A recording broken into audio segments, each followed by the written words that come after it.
السلام علیکم دوستو آج آپ کے لیے ایک نہایت دلچسپ کہانی لے کر آیا ہوں۔ کہانی کا مرکزی کردار انیلا لڑکی ہے جو اپنے زندگی کے خواب پورے کرنے کے لیے اپنے ماں باپ کو اگنور کرتی ہے، اور کہانی سنتے ہوئے آپ کو یقیناً بہت مزہ آئے گا۔ کہانی آپ کو اچھی لگے تو اس کو لائک کرنا اور میرے اس چینل کو ضرور سبسکرائب کریں تاکہ ہماری حوصلہ افزائی ہو سکے۔ انیلا اور میں کالج میں ساتھ پڑھتی تھیں۔ اچھی عادات کی وجہ سے میری اس کے ساتھ دوستی ہو گئی۔ وہ بہت محنتی تھی اور ہمیشہ اچھے نمبر لاتی تھی۔ جب میٹرک کا رزلٹ آیا تو اس کی ماں مزید پڑھانے کے حق میں نہ تھی، مگر انیلا نے ہمت کی اور کالج میں داخلہ لے لیا۔ جب اس کا نام کالج کے نوٹس بورڈ پر آیا تو وہ خوشی خوشی گھر گئی اور کہا، بابا، میرا کالج میں داخلہ ہو گیا ہے، اب فیس جمع کرانی باقی ہے۔ باپ نے جواب دیا، اچھا، کل فیس لے جانا۔ وہ اپنے والد کی لاڈلی تھی کیونکہ وہ اکلوتی بیٹی تھی۔ اس کا والد تاجر تھا، لہٰذا یہ ایک متمول گھرانہ تھا، اسی لیے اس کے تمام ناز نخرے اٹھائے جاتے تھے۔ والدین زیادہ پڑھے لکھے نہ تھے، لیکن وہ تعلیم کی اہمیت کو جانتے تھے۔ انیلا نے 2 سال محنت کی اور اچھے نمبروں سے FSC کیا، مگر اسے میڈیکل میں داخلہ نہ مل سکا، لہٰذا اس نے بیچلر آف سائنس کرنے کا ارادہ کر لیا۔ وقت گزرنے میں دیر نہیں لگتی، پلک جھپکتے 2 سال بیت گئے، اور انیلا اور میں نے ایک ساتھ بیچلر آف سائنس مکمل کر لیا۔ اب اس نے اپنے والد سے کہا کہ وہ یونیورسٹی میں داخلہ لینا چاہتی ہے۔ باپ نے کہا، تم نے بیچلر آف سائنس کر لیا ہے، اب گھر کے کام کاج میں دلچسپی لو۔ وہ بولی، مجھے اپنے مستقبل کی فکر ہے، میں اپنا وقت ضائع نہیں کرنا چاہتی۔ تب اس کے والد سمجھانے لگے، بیٹی، کیسی نادانی کی باتیں کر رہی ہو؟ کل کو تمہیں بیاہ کر دوسرے گھر جانا ہے۔ تعلیم کے ساتھ ہنر بھی ہونا چاہیے۔ سسرال والوں کو پڑھی لکھی سے زیادہ سگھڑ بہو پسند آتی ہے۔ انیلا کا لہجہ سنجیدہ تھا۔ بابا، اگر امی کو میری ضرورت ہے تو وہ 2 نوکر اور رکھ لیں، لیکن اپنی مدد کے لیے مجھے پڑھنے سے نہ روکیں۔ مجھے ماسٹر آف سائنس کرنے دیجیے، یہ میرا خواب ہے۔ باپ بگڑ کر بولے، واہ واہ، یعنی تمہاری ماں کا خیال نوکر رکھیں؟ انہیں نوکروں کی کیا ضرورت، جنہیں صرف پیسوں کی طلب ہوتی ہے۔ پھر انہوں نے نرمی سے سمجھایا، بیٹی، لڑکیوں کو تعلیم نوکریاں کروانے کے لیے نہیں دلائی جاتی بلکہ ان کے سیرت و کردار کی تکمیل کے لیے دی جاتی ہے تاکہ وہ دوسری نسل سے پیچھے نہ رہ جائیں۔ بابا، آپ صحیح کہہ رہے ہیں۔ واقعی لڑکیوں کو تعلیم اس لیے دی جاتی ہے کہ وہ دوسروں سے پیچھے نہ رہ جائیں۔ آج کل کمپیوٹر کا دور ہے۔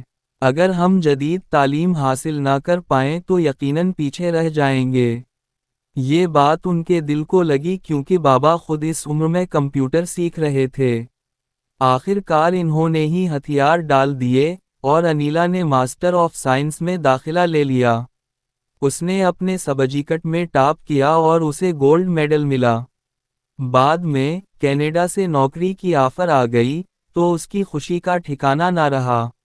جس روز اسے گولڈ میڈل ملا، اس کے والد بزنس کے سلسلے میں دوسرے شہر گئے ہوئے تھے۔ باپ کے آتے ہی اس نے تقریب کی روداد سنائی۔ انکل بھی خوش ہو گئے اور انہوں نے مٹھائی منگوا کر سب کو کھلائی۔ کچھ دن بعد جب انیلا نے بتایا کہ مجھے کینیڈا جانا ہے اور وہاں جاب کرنی ہے تو اس کے والد بگڑ گئے۔ چاہے تم 10 ماسٹر آف سائنس کر لو، لیکن تم کو ملازمت نہیں کرنی، خواہ آفر کینیڈا کی ہی کیوں نہ ہو۔ ابو، آپ مجھے آگے بڑھنے سے کیوں روک رہے ہیں؟ بے وقوفی کی باتیں مت کرو۔ آخر تمہیں نوکری کی کیا ضرورت ہے؟ ویسے بھی تمہارے رشتے آ رہے ہیں۔ میں اپنی زندگی میں ہی تمہاری شادی کرنا چاہتا ہوں۔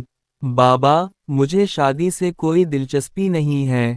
مجھے صرف نوکری کرنی ہے، چاہے آپ چاہیں یا نہ چاہیں۔ انکل خفا ہو گئے۔ کیا تم کو اعلیٰ تعلیم نے یہی سکھایا ہے کہ باپ کی عزت نہ کرو؟ میرا خیال تھا کہ تم پڑھ لکھ کر مزید فرمانبردار ہو جاؤ گی، لیکن تم نے تو کچھ بھی تعلیم سے حاصل نہ کیا، اس سے بہتر تھا کہ تم جاہل ہی رہتیں۔ یہ کہہ کر وہ غصے سے کمرے سے چلے گئے۔ انیلا کی ماں بیٹی کی آنکھوں میں ایک آنسو برداشت نہیں کر سکتی تھیں، مگر وہ ہچکیوں سے رو رہی تھی۔ وہ شام تک روتی رہی۔ ماں نے بڑی مشکل سے اسے باہر نکالا اور سمجھانے کی کوشش کی، مگر وہ نہ مانی۔ وہ ہر قیمت پر باہر جانا چاہتی تھی اور چلی گئی۔ انیلا نے وہاں محنت کی اور نمایاں مقام حاصل کیا۔ انہی دنوں اس کی ملاقات مینیجر کے ایک دوست، ابرار، سے ہوئی۔ وہ اچھا پڑھا لکھا اور خوبرو شخص تھا۔ انیلا اس کی قابلیت سے متاثر ہوئی۔ وہ جہاں بھی ہوتی، ہمیشہ مجھ سے رابطے میں رہتی۔ اکثر رات کو اس کا فون آتا اور ہم باتیں کرتے۔ ایک دن میں نے پوچھا، تمہیں کوئی پسند آیا؟ تمہارے معیار پر پورا اترا؟ وہ ہنس کر کہتی، ابھی ایسا کوئی نہیں ملا۔ جب ملے گا، سب سے پہلے تمہیں بتاؤں گی۔ پھر ایک دن وہ بہت خوش لگ رہی تھی۔ میں نے کہا، انیلا، سچ بتاؤ، تمہیں کون سا قارون کا خزانہ مل گیا ہے؟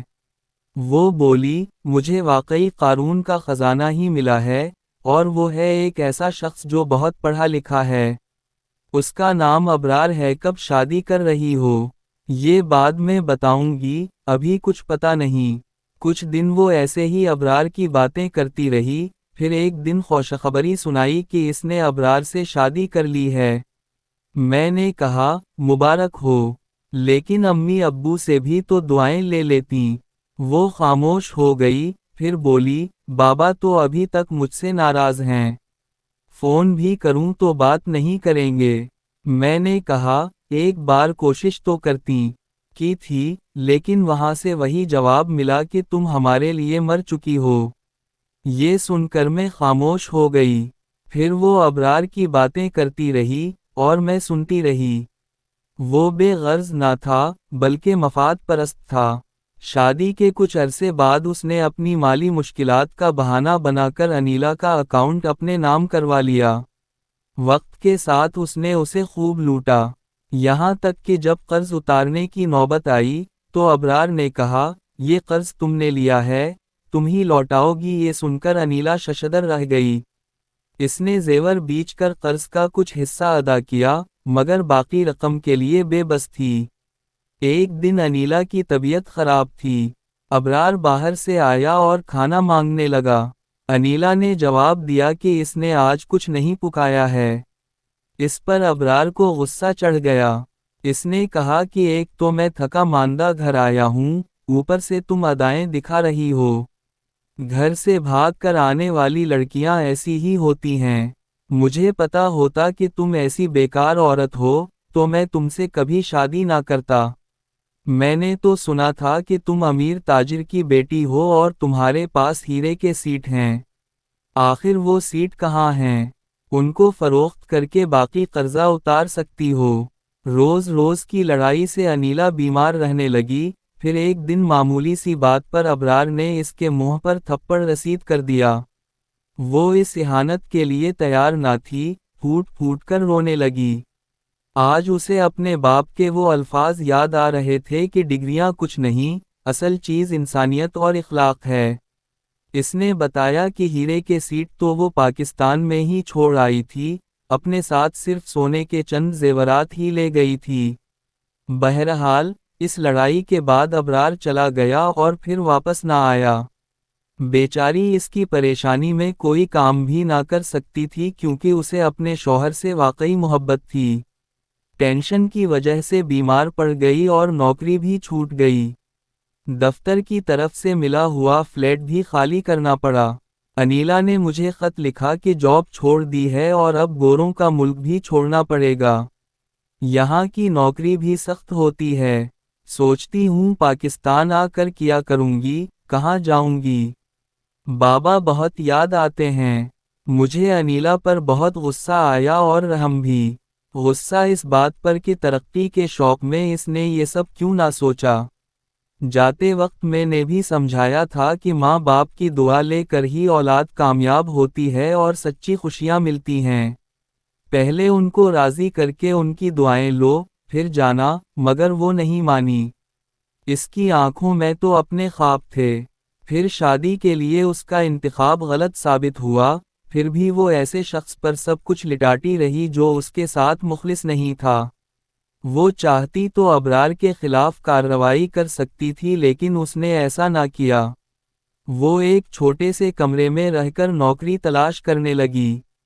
ان دنوں وہ بہت دکھی تھی کیونکہ ابرار اور اس کے درمیان طلاق ہو چکی تھی۔ میں نے انکل کو تمام صورتحال سے آگاہ کر دیا۔ تب انہوں نے فوراً اس سے رابطہ کیا۔ وہ اپنی بیٹی کے بارے میں بہت فکرمند تھے۔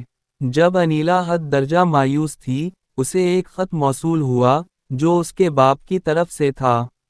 اس میں تحریر تھا: پیاری بیٹی، کیسی ہو؟ تمہیں کبھی ہماری یاد نہ آئی، لیکن ہم تمہاری یاد میں جیتے مرتے ہیں۔ مجھے معاف کر دو، میں تمہیں پیار سے سمجھاتا تو تم مان جاتی، لیکن میں غصے میں آ گیا اور تمہاری ماں کی بھی بات نہ مانی۔ اس کو چپ سی لگ گئی اور مرتے دم تک اس کے لبوں پر تمہارا نام رہا۔